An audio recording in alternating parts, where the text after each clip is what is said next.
এই 17 বছর ধরে বিএনপি আবার অবিরাম লড়াই করেছে, আপোষ করে নাই। এক ধরনের হাইপ সৃষ্টির চেষ্টা হয়েছিল এই নির্বাচনের আগে যে বিএনপি জিতছে না, অন্য কেউ জিতছে।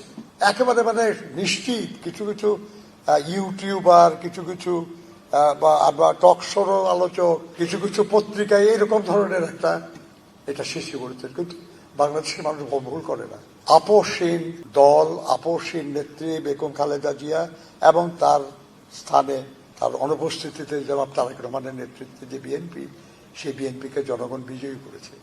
শুধু বিজয়ী না, 91 সালের বিজয় যেমন অবিশ্বাসের মতো মনে হয়েছে, এই বিজয়ও প্রায় সেরকমই। মানে শহীদ জিয়ার আমলে আমরা এত আসন পাই নাই, বেগম খালেদা জিয়ার আমলেও আমরা এত আসন পাই নাই। এইবার আমরা যত আসন পেয়েছি, কিন্তু কি অবস্থা বলেন, যে একটা বিপর্যস্ত রাষ্ট্র কাঠামো আমরা পেয়েছি, একটা বিধ্বস্ত অর্থনীতি আমরা পেয়েছি। মানুষ সীমাহীন কষ্টে অতিষ্ঠ হয়ে আছে, দ্রুত পরিবর্তন চায় তারা। কিন্তু সাধ্য সীমিত চেষ্টার ত্রুটি নাই, কিন্তু সমস্যার সমাধানটা তো সহজ না। এরকম একটা পরিস্থিতিতে জনাব তারেক রহমানের নেতৃত্বে কাজ চলছে। বেশ কিছু ভালো কাজ শুরু করা হয়েছে। এর ফল যে পর্যন্ত না পাওয়া যাবে, বোঝা যাবে না যে কত যুগান্তকারী এসব কাজ। কিন্তু এই কাজগুলি সম্পাদনের জন্য যে শান্তিপূর্ণ অবস্থা দরকার, আমরা বুঝতে পারতেছি যে সেই সময় বিরোধী দল হয়তো দিতে চাইবে না। কারণ তারা মনে করে যদি সময় পায় বিএনপি, আর যদি তার কাজে সাফল্য অর্জন করতে পারে, তাহলে তাদের জন্য ভবিষ্যতে ক্ষতিকারক হবে এটা।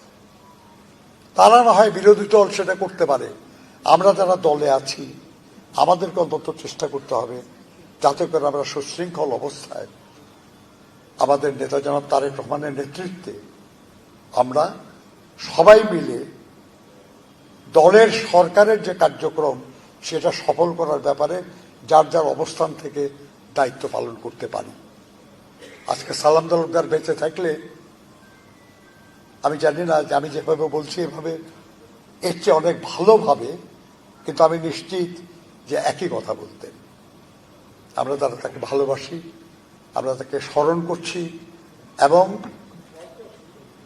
মুখে মুখে স্মরণ নয়, তার যে ভাবনা চিন্তা ছিল সেটাকে ধারণ করবো আমরা।